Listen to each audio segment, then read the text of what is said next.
The thirst is real. Strike the Blood episodes 11, that's right, and 12. Now, I didn't doggone do a review last week for, episode 11. I actually watched the episode Sunday, but a bunch of crap came up this past week. Y'all know how life is. If you don't, live it a while. You'll learn. You get busy. So I'm like, hey, today's a perfect day to do a dual review. So I'm here. Now, I will tell y'all, this review will not be that long, to be honest with you. It won't. Because the episodes pretty much move quickly. In episode 11, we have doggone Kojo. He walks in on this freaking chick bathing, right? And remember, if y'all saw my episode 10 review, I said that's probably the princess, cause she looks like Kanazi, but I'm like, that's not Kanazi. And remember, Kanazi's on that angel MIA status, okay? And so the princess or whatever, who the Phantom is or whatever, who Kojo imagines who was there, she's gone. And Himuragi apparently was bathing, and she freaking sneaks up, almost trying to stab Kojo. Like, yo, Himuragi, dial it back. I know you naked, but dial it back. He ain't know. He ain't turn around and he's like, and he gives a run around like, yo, I know I saw somebody. This chick was bathing. Okay, she was naked, she was bathing. Why and she's like, I believe you. It's like, really? Like, yeah. You don't sound like you are. So they go and search and blah, blah, blah. And lo and behold, make a long story short, La Folia of Aldegear, princess, she shows up and she's giving them the breakdown. She's telling them all this and that. She's got this nice gun. I mean, she helped save them from these robots. You know, Kojo uses his familiar and everything and destroys a boat. And she's giving them great information about Kanazi's situation. She's an angel fall. She's part of the royal family, like from Aldegear, like Lofalia is. And they were trying to call her a different name and everything, but it's like, nah, we'll stick with Lofalia.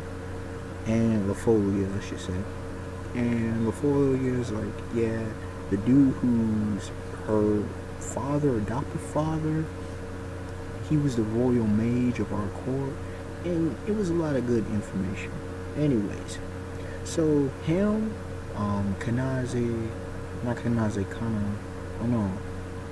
Kanaze, whatever, the royal court dude with the glass, he shows up with this chick. Now they showed it, like before, this chick's all about the money, right? And then there was this other shape-shifting dude, they show up on Nara, okay? And backtracking to when they were showing her, yeah. Was I the only one thinking some Kyle XY, some Weapon X from X-Men status going on there? I mean, seriously, come on. She was laid up like a freaking angel, like, you know how they making angels and stuff, like, yo, what is with the experimentation trying to make her ascend to this angel, this artificial ascension, evolution, spiritual evolution crap? What's going on? Not cool at all. Y'all know Kojo ain't about that foolishness, right? So anyway, all of them come to the island, and they try to unleash, Kanaze, and Kanaze is flipping out. Kojo's familiars are ineffective and everything because apparently her magic is on some next level, like dimensional stuff. It's above the higher human plane and all that. So Kojo's ineffective. Straight through the freaking heart, yo. Beastly. That was beast, son. Not gonna lie, that was beast. Kojo getting taken out. I'm like, bruh, you need to learn, first of all, you need to learn some fighting, you need to learn some defense. Like, for real, bruh. And so, this chick, the money hungry barista, whatever her name was, not important, but y'all know what I'm talking about, the chick with in the pink, I had the cleavage showing at a certain area, yeah. She freaking like impaled down, yo. Did y'all know the one, if you know One Piece, the one sadistic chick, Sadi from Impel Down with the whips and everything. That's exactly what I was reminded of.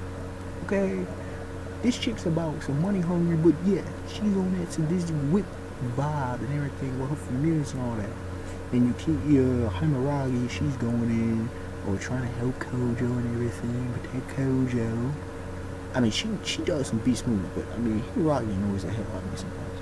But anyways, one important part is we see in the ending, doggone, the Kanazi, she does this, like, starts these bunch of storms and junk, and she's flipping it, you know, the trio, you know, they go to safety, and then we get switched back to the scene of Sayaka.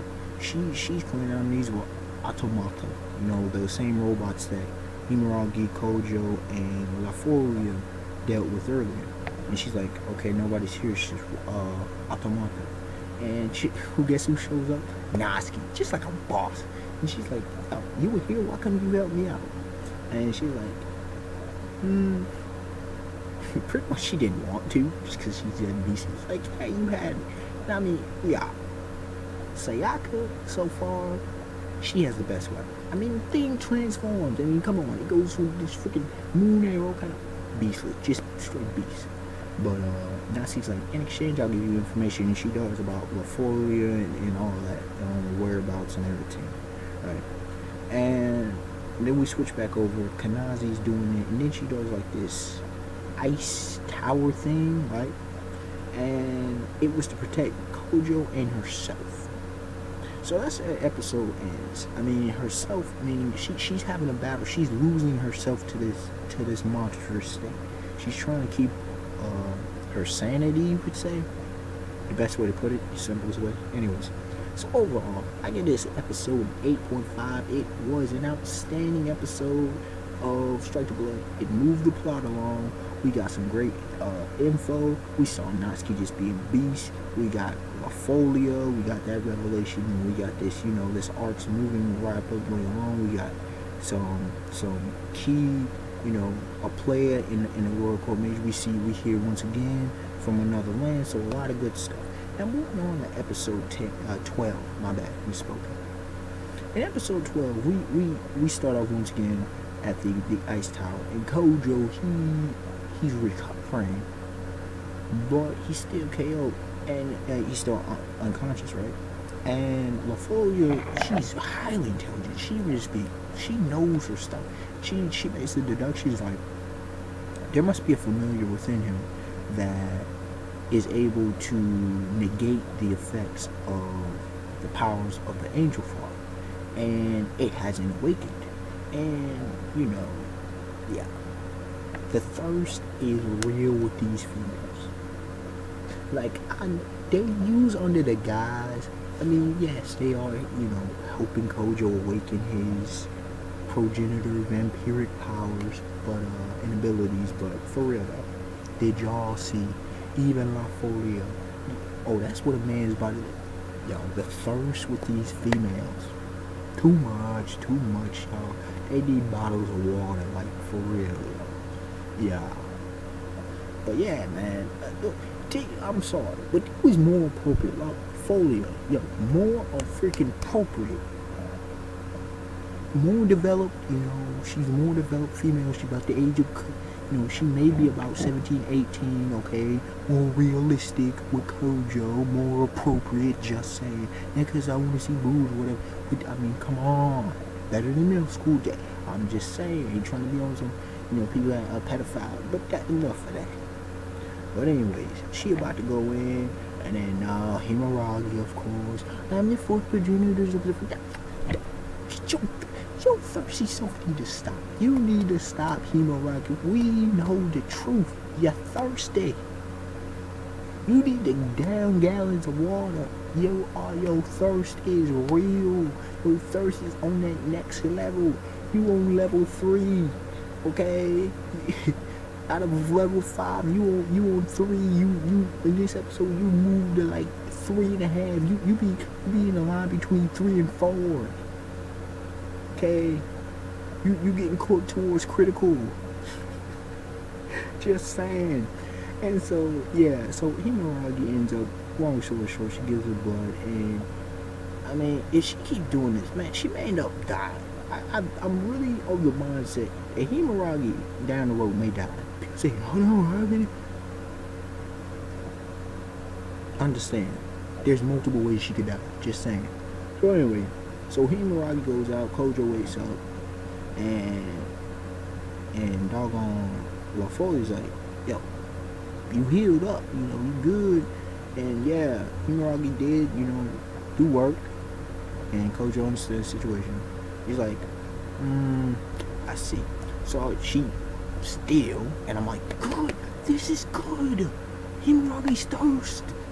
I mean, she already gave him blood, but we get a further explanation later. But still, I'm like, yes, she needed to. Just saying. Himuragi, I mean, I'm gonna leave that bit. But anyway, LaFolia gives her blood away. And that scene, it wasn't too sexual, but good scene, just saying. So anyways, Kojo, breaks out with the Ninth Familiar, and he gets them all out. And no, they're all good. And the others, so they're about to face off again. There's some talking about getting, rescuing Kanazi, because like his spirit image kind of went. It was an interesting thing. So I want to know what happened there. His spirit image kind of went to her mindset, or she pictured it. I don't know what happened. There was a strange scene. Cool, but strange. But anyways, so they're calling off, and whip female, the bee, she's about to go in, and she has a button to these possession masks, and they fire some shots. Kojo's about to do work, put in work, but no, Himuragi, and this part annoyed me. Never mind. This part annoyed me. Himuragi's like, no, we'll fight the other. After she blocks a couple things, I'm like, Himuragi, stop being clean, stop. Like, make up your mind. You on some dark course that is. Stop. Senpai. Sorry, it's annoying, okay? But still, at the end of the day, Kojo does a defensive barrier. That's what I'm talking about. Kojo does a defensive barrier because there was a rain of these shots of these clones of the chicks that were defeated. Y'all remember Kanazi defeated some angel chicks? So yeah, with the possession mask, yeah. So good jump. Kojo, yes, that's what I'm talking about. And then so Himuragi, yes, what you need to do your own thing. Even though she told Kojo, oh, go stop connect. I want Kojo to fight. Stop playing, man. I want Kojo to fight, dog. Another time for another day. Sure, whatever. Anyways, so Himuragi goes in. Himuragi got so many beasts. She got some pulse ability. She used these young lightning. She got the sword shaman's blade, the lance. Himuragi, man, she has some beast techniques. Yo, if she gets older though, she gonna give Natsuki a run for her money. At this point, do I still have Natsuki? Oh hell yeah. As an attack manager, Natsuki all wet. But this young lady, but she dusted with female. All she had was her familiar regular body. Nothing. But wasn't enough. LaFolia easily took out Gun to the shapeshifting dude. Done. She comes in, pulls out some spirit medium magic. Boom, this energy blade, and this is female with shotgun. But say it's some important stuff that I know will come down the line with some mothership and spirit energy within. So LaFolia, we'll see where she goes with it. As we can see, she gonna stay in good. I like that. She gonna stay in the show and in the anime. So LaFolia pulls out this giant spirit blade, cut up right in the middle. Nice. That was very nice. I enjoyed it. And so we switch over to the deal with Kanazi, right? And Kanazi's stuck all up in that ice. She breaks out, and the dude, more dialogue and stuff. Pretty much, Kanazi's doing this and that, and they're talking to the doctor, the Royal Court Mage guy, and they're like, yo, how could you use her as a tool and whatever? And he's like, it was to protect her. I got her from. She's practically his niece, I believe, because his sister, I'm guessing, died at childbirth, and Angelica Kanazi and wanted to send her to the next level. So I get where he's coming from. It was twisted, but I get where he's coming from. And I'm like, this and that. But anyways, Kojo talks to her, Kanazi fighting, and Kojo unlocks his third familiar, baby. And the reason why Himuragi's blood wasn't enough is because it was a dual-headed dragon. And so it needed two people, obviously. And so this dual-headed dragon is a freaking dimension destroyer. Yeah, I can't wait to see Kojo unlock all 20 familiars. And I know this video is going longer than I expected, but what you do is 2 reviews. Anyways, so Kojo is gonna be freaking soberly powerful. Oh my goodness! I see why they say 4th progenitor is the most the most powerful person being on the planet. Like, but what's more powerful? I'll deal with that later. But anyways, Kojo, man, defensive barrier and a dimension destroyer. So he knocks the barrier, and they're kind of still ascended. The wings were clipped, and then this kind of spiritual energy, and then Himuragi out of nowhere goes in. Okay, I like that too. And she's like, my attacks work now. The lance works. Sword Shaman lance works because no longer that dimensional barrier. And so Kanazi is relatively safe and all that, and they're having a discussion with the doctor and everything. So a bunch of good stuff. And then, for the while I thought it was a solid episode, but then I was going to grade towards, I liked how Kojo in his vampiric state, in his progenitor state, he gets, like, he's serious, like he takes charge of everything, great stuff. But then we flip on to the end of the episode, and this raised the episode way once again, right? So we see Yaze, and he's talking to Kanazi the doctor. Well, they were talking about protection and everything, right? And La Folia introduced herself to Kanazi as family. Anyways, so Yaze's talking to him, and Dr. Kanazi, the Royal Court Mage, he said some very key things. He said, we need that ability of what the Angel Fall said had, because there's something coming. There should only be 3 progenitors in the world. And it kind of is on the same vibe as Magi the Labyrinth of Magic. I'm not talking about, I don't know about the anime, I'm talking about the manga, right? Should only be 3 Magi, okay? Should only be 3 progenitors. Though the fact that there's a 4th progenitor in the world is very problematic. So something's to come. So yes, that's what I'm talking about, man. That's what I'm talking about. I want that story progression. That is what I'm talking about. That's how you do story writing. And so, I'm stoked to see. And then we got the final scene with Kojo. I feel for Kojo. I do. La Folia saying goodbye. She kisses him. They kiss. La Folia, she takes Sayaka's place. La Folia. I'm just saying, y'all. La Folia. Yeah. The young lady's gotta go. Very true. And then Sayaka sees that, she gets pissed off, and she gotta go with her anyway. And then all of a sudden Asagi shows up, and she's trying to grill Kojo, and Kojo's like, what about that? Talk about that kiss though. And Himuragi's like, that. I mean, it's great. I feel it, Kojo. Got 4 females though. And Nagisa ain't helping young sister like, yo, I saw you kissing that chick. What's going on? Talking about the fool, like, so. Overall, episode 12, 8.5 out of 10. Once again, another outstanding episode. Now, what I love about this episode, like, for real, that was all this plot progression. We are finally ending this arc. We are going into the Blue Witch arc. Very nice. The Angel arc is over. Good. I mean, we got a lot of good stuff. We saw some new moves. We saw another familiar from Kojo. We saw Kojo being bees. We saw Himuragi being bees. And, we have La Folia. It's gonna stick around, yes, and there's a lot of stuff to come. So I'm loving, and the most important part of this episode, as far as an overall story part, is something coming down the line. Kojo, get your weight up, step your game up. That's what I've been talking about. And yes, now you definitely need to. Can't wait to see you next familiar. And unexpected one, like, comment, subscribe. Tell me y'all thoughts about these Strike the Blood episodes. Sorry that the video ended up a little bit longer than I expected, but it is what it is. Till next time, peace.